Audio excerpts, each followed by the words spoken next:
My lovely viewers all across the world, a very good morning.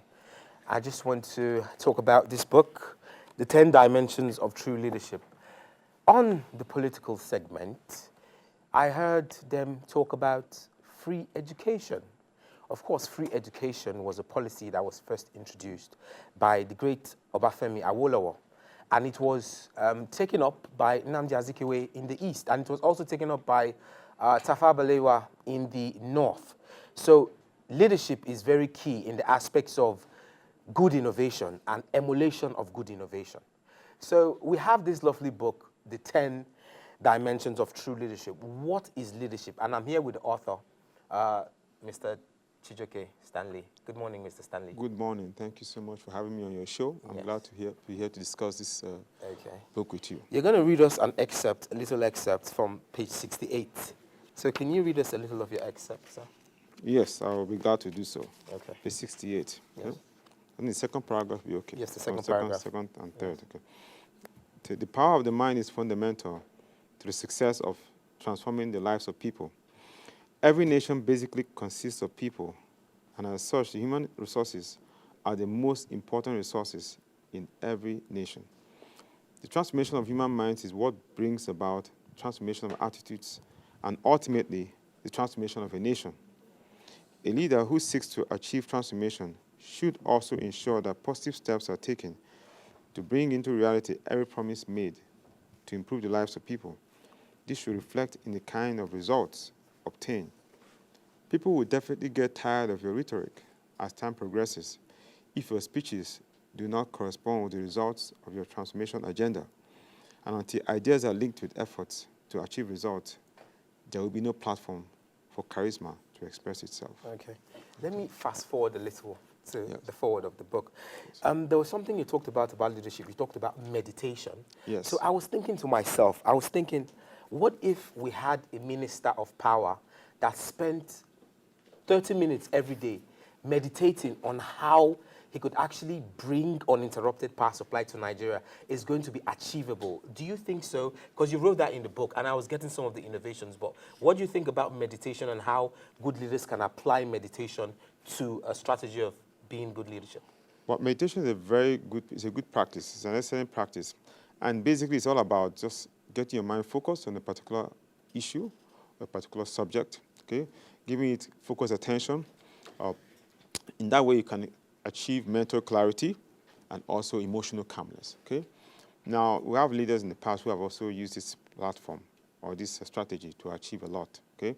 Now, back to your question about means of power leveraging this particular practice, okay? It's very important because it enables that person to think properly. Now, meditation is very good. It can be practiced any time of the day, but the best time is early in the morning. Then your mind is fresh. You're just waking up in the morning, okay? If you just sit there maybe 30 minutes, 20 minutes meditating. So for the Minister of Power now, that will enable him to achieve results, get ideas. Because essentially, your aim is just to get ideas, to think.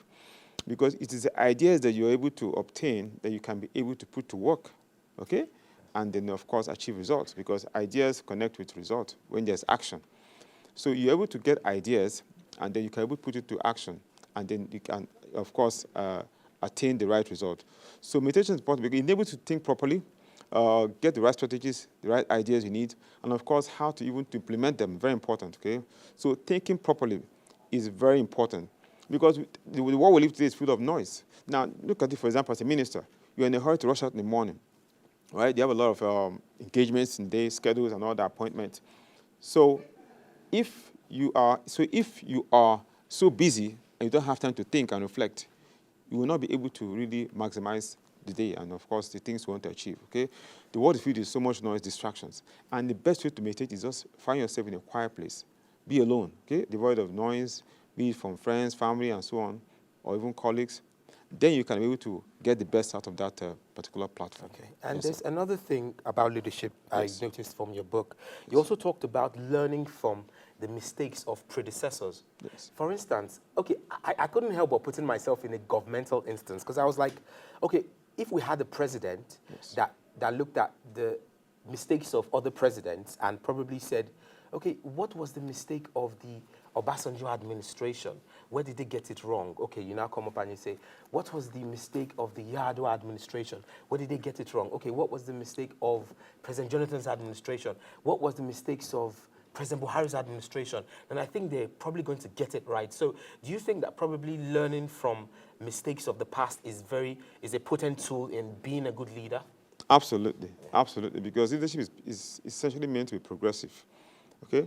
You're supposed to learn from the mistakes and the flaws and inadequacies of the predecessor, okay? Because, of course, perfection is a process.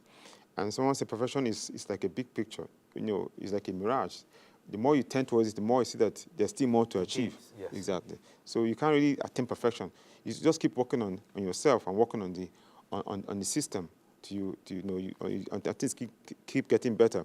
So for a leader who comes into an office or comes into a particular area to lead, you have to look at what has been done before, okay? The mistakes, the areas not done properly, things that should be done in a better way. So you can leverage on that, okay? And of course, make the appropriate adjustments. In that way, there's progress. And when you have leaders, successful leaders coming in, and of course, looking at those issues that have been done before and improving, see that it becomes better over the years. Now, it's dangerous, a dangerous trend when you have leadership depreciating, okay? It's a bad trend when maybe somebody comes into office and then he's doing worse than the person who was there before. It should be better. You should look at the past and then improve, and it gets better over the years. But somehow, for our nation, it hasn't been that way, because it has been like a downturn, if you agree with me on that. We're supposed to have, better performance of leaders. In any sector, not only the presidency or anywhere you find yourself, do better than the person who was there before you. In that way, you are setting more like a benchmark. Okay, it's a standard. Somebody comes in, he wants to do better than that, and it's like more like trying to do the best you can to ensure that you really make the right impact. Okay. So, yes. Mr. Chijioke, that's Yes. very nice. Can you tell Nigerians where they could get your book Okay. if they want to read it? If you want to get my book, I have copies in Genesis bookstore. Okay. I also have that is hard copies. I also have it online. Okay, on Amazon, Google Store, and also on Barnes and Nobles. And I also have some copies with me. Okay. So I can give you my number. You can get it directly from the author. That's me. Okay. And then from there, you can also have your own copy. Okay, yes, give your number in case somebody wants to get it. Okay, my number is 0803 yes. 741 4138. Okay, you say it again? 0803 741 4138. Okay. So once you call me, okay, if probably I miss your call, you can send me an SMS, okay, and if I'm important, I can still call you back. But once you let me know about the book, that you're interested in the book, you can now reach an agreement how I can get it to you, where you're located, and of course, how I can find you, okay? Okay. Yes. Thank you so much, sir, for coming on the program. And I've really benefited from reading your book. And I hope Nigerians can leverage on this lovely book being written about the 10 dimensions of true leadership. It talks about how you can actually be a good leader, facets of being a good leader, and how you can be a transformative and innovative leader. My lovely audiences all across the world, I hope you've enjoyed watching your Poetic Intellect on the Weekend Show. I've just been with Mr. Chijioke and Apoke, and we've just been talking about his lovely book. We have more coming up for you on the Weekend Show, and we have Tender Chimela.